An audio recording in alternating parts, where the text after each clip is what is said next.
Le ministre d'État Bassolma Bazié a porté haut la voix du Burkina à la tribune de la 78e Assemblée générale des Nations unies. Le ministre a dénoncé la politique française en Afrique et exprimé une nouvelle dynamique d'autodétermination des peuples africains décidés à prendre leur destin en main. Par ailleurs, il a abordé la question de la crise de la démocratie en Afrique de façon générale. Maïmouna Traoré nous fait un regard sur le discours en lien avec la politique française en Afrique. Bassolma Bazié l'a dit haut et fort, sa présence à cette tribune n'est pas pour ériger des murs de lamentation, ni pour livrer un discours de convenance, mais pour tenir un langage de vérité, dénoncer les vrais mots qui gangrènent toute la société. La question de la politique française en Afrique, il l'aborde en citant Aimé Césaire, qui dit que le malheur de l'Afrique, c'est d'avoir rencontré la France avant de poser ce questionnement. Et je le cite, « Croyez-vous à cette philanthropie au nom de laquelle des Occidentaux vont envoyer leurs militaires au Sahel, mourir pour les beaux yeux des Sahéliens? Si oui, qu'est-ce qui justifie les énervements et autres gesticulations diplomatiques dès qu'on dit à la France de déguerpir militairement ?» Fin de citation. Pour lui, la raison est bien connue. Ce sont les ressources du sous-sol au Sahel. En effet, l'Assemblée nationale française a voté la loi numéro 057-7-27 du 10 janvier 1957, parue dans le journal officiel de la République française du 12 janvier 1957, portant création de l'Organisation commune des régions sahariennes, OCRS, qui regroupe des parties du Mali, du Burkina Faso, du Niger, de la Mauritanie, de l'Algérie, etc. Cette zone n'a jusque-là pas d'égal dans le monde en termes de richesse de sous-sol. À titre d'exemple, la nappe phréatique la plus importante va de la Mauritanie à la Somalie, en passant par le Mali, l'Algérie, la Libye, le Niger, etc. Le journal Le Monde du 23 juillet 1957 avançait le chiffre de 6 à 7 millions de tonnes de pétrole comme production potentielle annuelle du Sahara.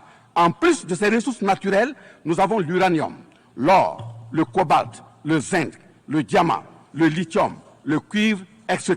Mais les peuples africains en général et sahéliens en particulier, déclare-t-il, sont engagés à rompre les chaînes d'aliénation économique, sécuritaire, socio-culturelle, matérialisées en accord secret avec la France.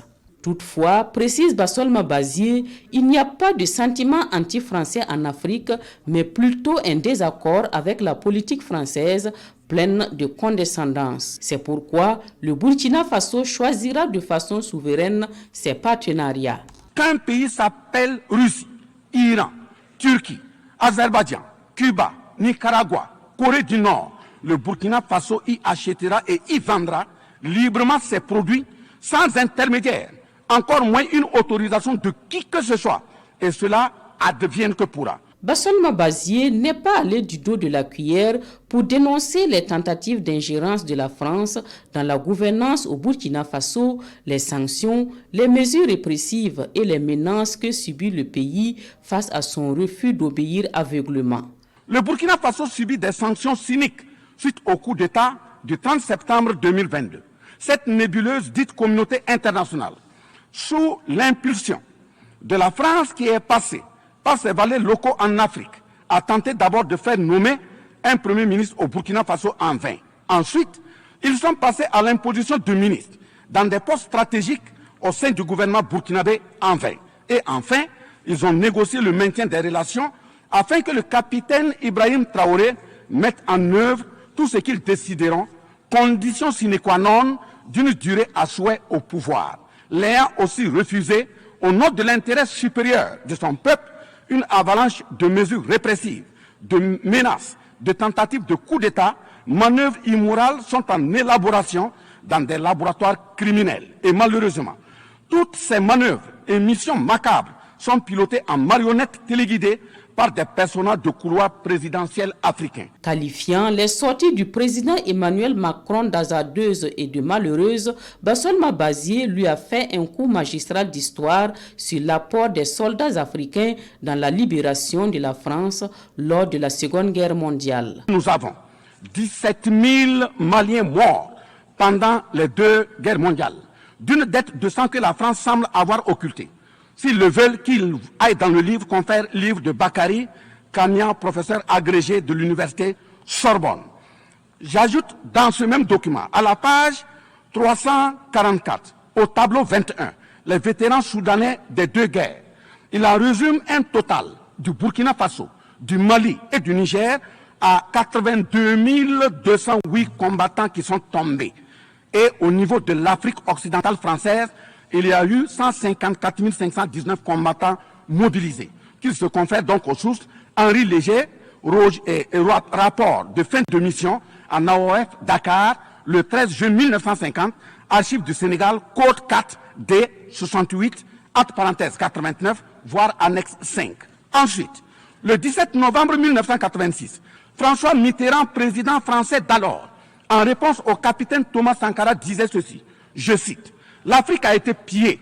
J'ai parlé de matières premières. J'aurais dû parler des hommes. Pendant des siècles, on vous a exploité humainement. On a volé vos hommes, vos femmes, vos enfants. On s'est servi de vous. Je comprends votre refus, votre révolte, et j'approuve votre combat. Vous avez raison de refuser d'être un continent sacrifié. Le moment est venu où vous devez vous-même développer vos économies à partir de ces biens et de ces hommes.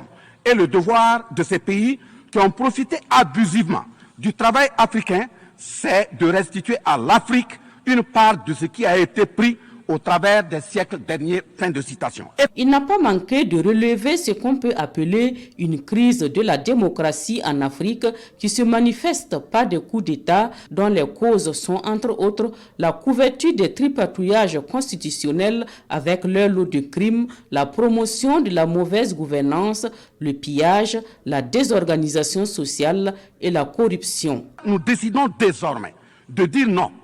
Non à tous ces amis qui veulent du bien au point de nous menacer de guerre pour imposer leur amitié. Nous adapterons notre démocratie tant brandie et chantée par des loups dans des pots de bélier afin de sécréter par nous-mêmes le leadership politique adéquat pour nos peuples en vue de leur bonheur. Oui, l'émancipation totale et le progrès social véritable pour nos peuples constituent la finalité de toute action, qu'elle soit politique, économique, socio-culturelle et ou sécuritaire. Et le représentant du Burkina Faso d'ironiser, même l'ONU risque de ne pas échapper à un coup d'État. Oui, l'ONU, qui selon lui ne doit en aucun cas être un instrument dans les mains d'un quelconque pays. L'ONU qui devient de plus en plus l'homme d'elle-même de par les tentatives de sa prise en otage par un conglomérat de puissances internationales. J'insiste à cette tribune de l'ONU et devant le monde entier que la CEDEAO, l'Union africaine et l'ONU doivent impérativement se muer en des organisations véritables des peuples en lieu et place de structures d'une minorité de chefs d'État. Elles ne doivent pas être utilisées et instrumentalisées pour déstabiliser des pays frères en assassinant leurs leaders. Ce n'est qu'à ce prix que la charte de l'ONU et le droit international auront un sens. Le fait que le continent africain n'ait aucun siège permanent au sein du Conseil de sécurité avec un droit de veto passe mal pour Bassolma Bazié, estimant que les dirigeants africains ont prêté le flanc face à tout ce que le continent subit. Il appelle les Africains à reconquérir leur identité culturelle.